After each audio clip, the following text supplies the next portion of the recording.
Welcome back to Green Card Navigator, the platform where we eliminate confusion and deliver the immigration updates that truly impact your life and the future of your family. Today, we're discussing something that every single green card holder living in the United States must clearly understand at this moment. What I'm about to explain is thorough, it's impactful, and it demands your complete attention because this directly affects millions of lawful permanent residents across America. If you've been holding your green card for 5 years, 10 years, or even 20 years, and you've always believed that permanent resident status truly meant permanent, then I need you to stay with me from beginning to end. The reality is shifting, and most people have not yet fully realized how significant this shift actually is. We're talking about a dramatic change in what it truly means to possess a green card in the United States. This is not a small adjustment or a minor policy refinement. It represents a major restructuring of the relationship between the U.S. government and lawful permanent residents. The legislation we are analyzing today is called the Secure Paths and Integration Act of 2025, and it stands as the most comprehensive immigration reform affecting green card holders in an entire generation. Congress passed this law stating that its goal is to modernize the immigration system and promote what they describe as stronger civic and economic integration of permanent residents into American society. But what does that actually mean in practical terms? What does it mean for your everyday routine, for your household, for your long-term plans in this country? That's exactly what we are going to carefully unpack today, step by step, requirement by requirement, so that by the end of this explanation, you will clearly understand what changes are coming and how you can properly prepare. Before we go into the fine details, let me explain the single most important concept you must understand about this new law. For decades, a green card has functioned as what immigration professionals refer to as a passive status. In simple language, once you became a lawful permanent resident, as long as you avoided committing serious crimes, did not remain outside the United States for long periods that suggested abandonment, and renewed your physical green card every 10 years, your status was generally secure.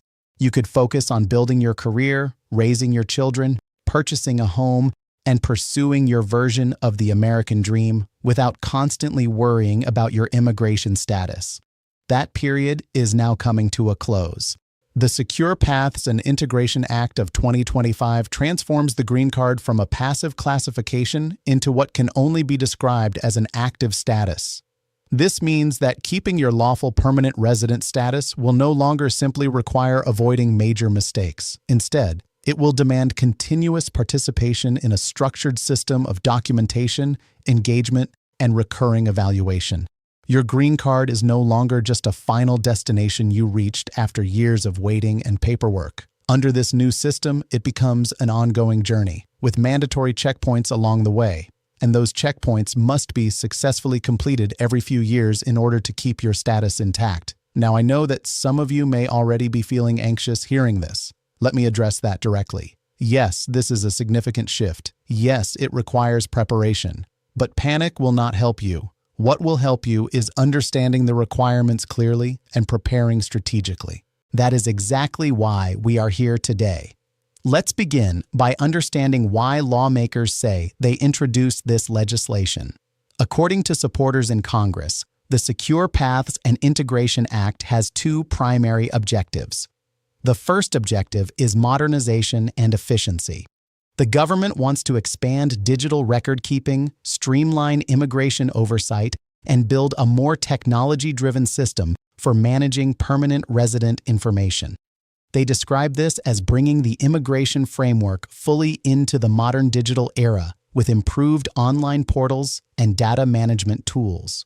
The second objective, and this one directly impacts your daily life, is integration. Lawmakers argued repeatedly that permanent residents should be more deeply connected to civic life, more engaged within their communities, and placed on a clearer pathway toward citizenship if they choose to pursue naturalization. Supporters claim this law will help permanent residents feel more rooted in American society and will clarify what it means to be a contributing, responsible member of the community. Now you might be thinking, that sounds reasonable in theory. But what exactly does it require from me? That is where we move into the specifics. The practical outcome of this legislation is that it places new administrative responsibilities on every green card holder in the United States. It introduces additional documentation requirements, structured evaluations, and compliance checkpoints that simply did not exist before. At the center of this entire framework is something known as the Continuous Status Review, commonly referred to as CSR. This is the mechanism through which the new standards will be enforced, and it is absolutely critical that you understand how it works. The Continuous Status Review is a mandatory review process that every lawful permanent resident will need to complete on an ongoing basis. And when I say ongoing, I mean every 3 years. Yes, every 3 years. This requirement is completely separate from the traditional 10-year green card renewal process. You will still renew your physical green card every decade as usual. The CSR is an entirely new layer added on top of that system. Think of it as a scheduled re-verification of your eligibility to continue holding permanent resident status. It does not simply confirm that your card is valid. It evaluates whether you, as an individual, are meeting a broader set of expectations for what the government now considers an active and integrated permanent resident. The CSR will primarily be conducted online, which aligns with the modernization goal I mentioned earlier. You will access it through official government portals. However, do not assume that online means quick or effortless. This will not be a simple login and submission of basic information. The CSR requires substantial documentation that until now was never required on such a regular and recurring basis. You will need to gather records, obtain verifications from third parties where applicable, and assemble a detailed submission demonstrating compliance with the new standards. So, what are those standards? The Continuous Status Review focuses on 2 central pillars. The first is called the Civic Integration Requirement. The second involves enhanced verification of your financial self-sufficiency and continuous residency within the United States. Let's examine each one carefully. The Civic Integration Requirement is one of the most debated elements of this legislation. It is something entirely new within the framework of permanent residency law. In practical terms, during each 3-year review cycle, you must demonstrate that you have been actively participating in American civic life. This goes beyond merely living and working in the country. It requires measurable engagement in your community.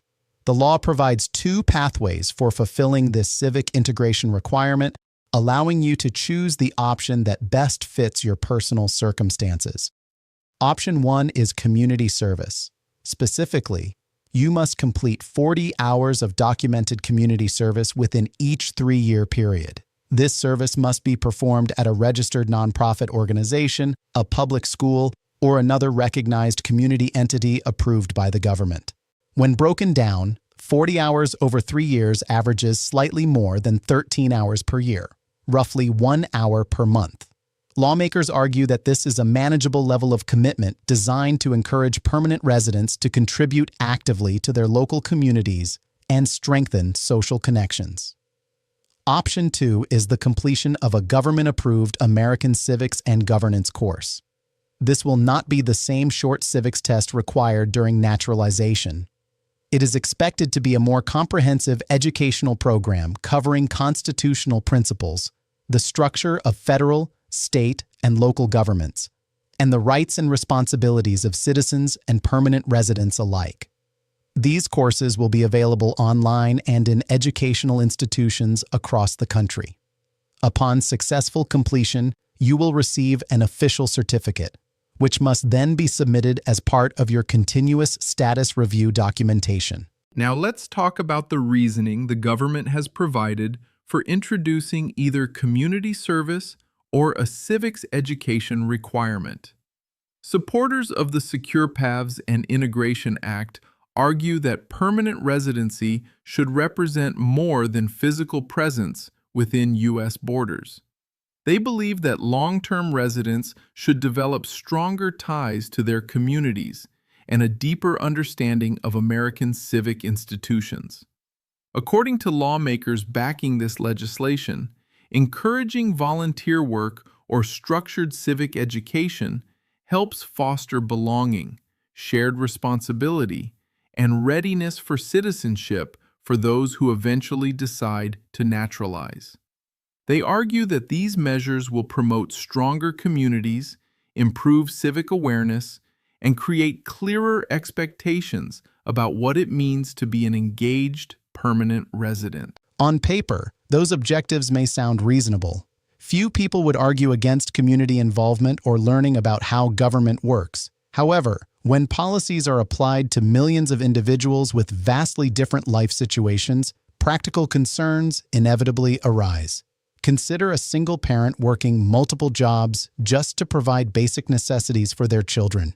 Even if the required 40 volunteer hours are spread over 3 years, finding that time could be extremely challenging. That parent may already be stretched to their limits financially and physically. Think about elderly permanent residents who face health challenges or mobility limitations. Think about individuals living with disabilities. Think about those in rural areas where access to registered nonprofit organizations may be limited. The law does mention hardship waivers for individuals facing medical, physical, or extraordinary personal circumstances. However, the exact procedures for obtaining those waivers, what documentation will be required, how strict the standards will be, and how consistently they will be granted, remain uncertain until detailed regulations are published. There are also important administrative questions that still need clarification. Who determines which nonprofit organizations are officially recognized for verifying volunteer hours? What safeguards will be implemented to prevent fraud or falsified documentation? Will the civics course be offered in multiple languages to accommodate permanent residents still improving their English proficiency? Will there be fees associated with the course? If so, how much? Will fee waivers be available? These details matter greatly. The success or failure of this civic integration requirement depends entirely on how fairly and practically it is implemented. A policy that seems manageable in theory can become overwhelming if not structured carefully. That is why staying informed during the regulatory development process is so critical. The immigrant community must pay attention as guidelines are finalized. Now let's move to the second major pillar of the continuous status review: financial self-sufficiency and continuous residency verification. At first glance, these concepts may seem familiar. Financial independence and avoiding public charge concerns have long been part of U.S. immigration law. The key difference under this new legislation is not the existence of these standards. It is the frequency and depth of review. Previously, financial scrutiny was most intense during the initial green card application process.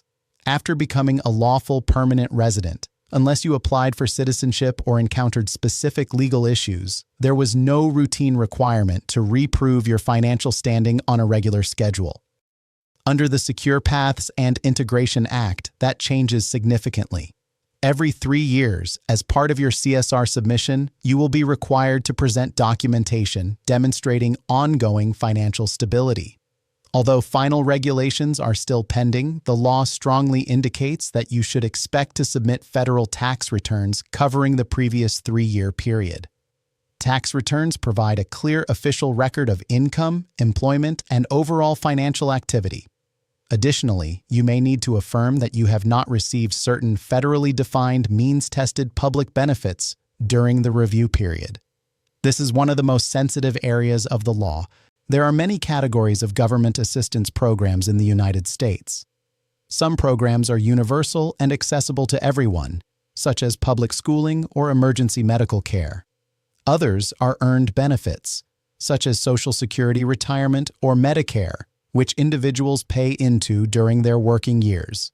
And then there are means-tested programs specifically designed to assist individuals with limited income, such as food assistance or housing subsidies. The law suggests that long-term reliance on certain means-tested programs could negatively affect your CSR outcome. However, the precise list of programs that will be included and how duration or context will be evaluated remains under regulatory development. Important questions remain unanswered. Will temporary unemployment assistance during a short period of hardship be treated differently from long-term dependency? If a green card holder's child receives benefits, does that impact the parent's status? Will there be exceptions for medical emergencies or economic recessions? The answers to these questions will carry enormous weight for families navigating unpredictable financial realities. The second component of this pillar is continuous residency. The core principle remains unchanged. Permanent residents must maintain primary residence in the United States. Extended absences abroad can lead to abandonment findings. Traditionally, remaining outside the U.S. for one continuous year, or sometimes even less if intent to relocate permanently is demonstrated, can jeopardize status. What changes under the new system is the formalization and frequency of review. During each 3-year CSR cycle, you may be required to submit documentation confirming that your primary life remains rooted in the United States. This could include proof of employment or business operations within the U.S., mortgage documents or active lease agreements, utility bills showing consistent U.S. residence, U.S. bank account statements, evidence that immediate family members reside with you in the United States, travel history documentation. The government's stated goal is to discourage what some immigration attorneys refer to as commuter permanent residents, individuals who spend most of their time living abroad while maintaining a green card primarily as a backup option. Under the new framework, residency patterns will be examined more systematically and more frequently. Another critical development within this legislation is the introduction of a probationary status category.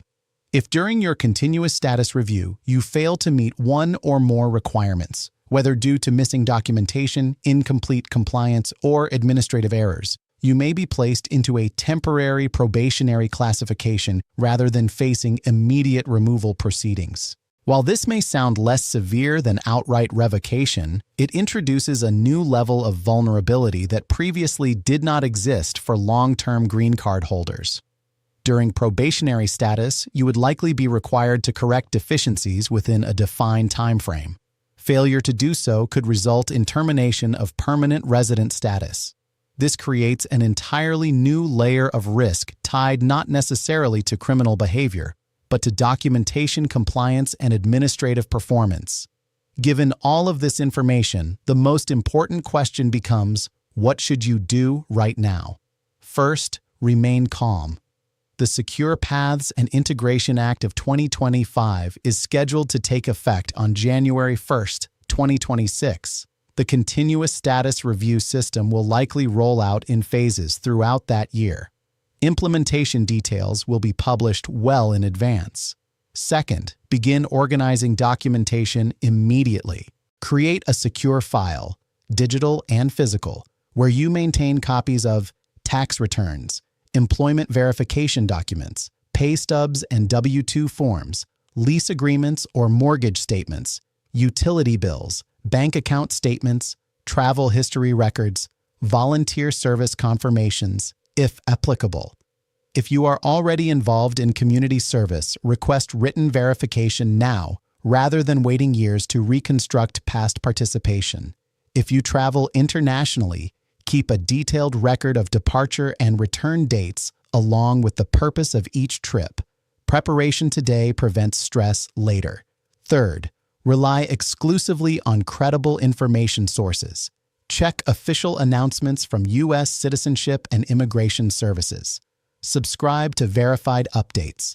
Follow trusted platforms like Green Card Navigator that prioritize accurate reporting over speculation. Avoid acting on unverified social media posts or forwarded messages lacking official citations. Finally, if your circumstances are complex, consult a qualified immigration attorney. If you have previously received public benefits, if you travel frequently for work, if you face medical limitations affecting civic participation, or if you have prior immigration concerns, personalized legal guidance is essential. This law fundamentally reshapes the meaning of lawful permanent residency. It transitions the green card from a relatively stable, largely passive status into one requiring continuous documentation, measurable engagement, and structured verification. That is a significant shift. But remember this: you obtained your status legally. You have followed the rules. You have contributed to your communities. You have built a life here. Preparation is power.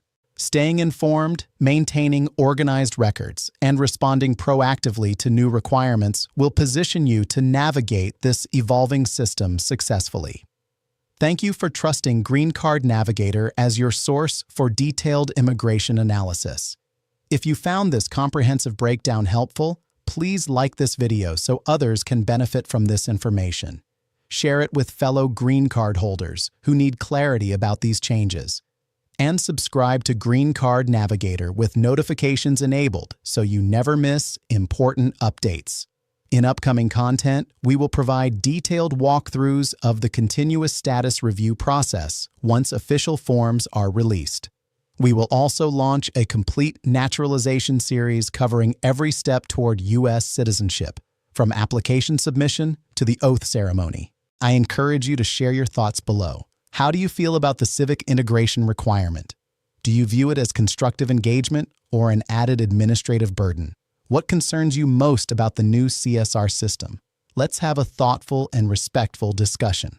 Until our next update, stay informed, stay organized, and remember, knowledge and preparation remain your strongest tools in navigating the evolving landscape of American immigration law.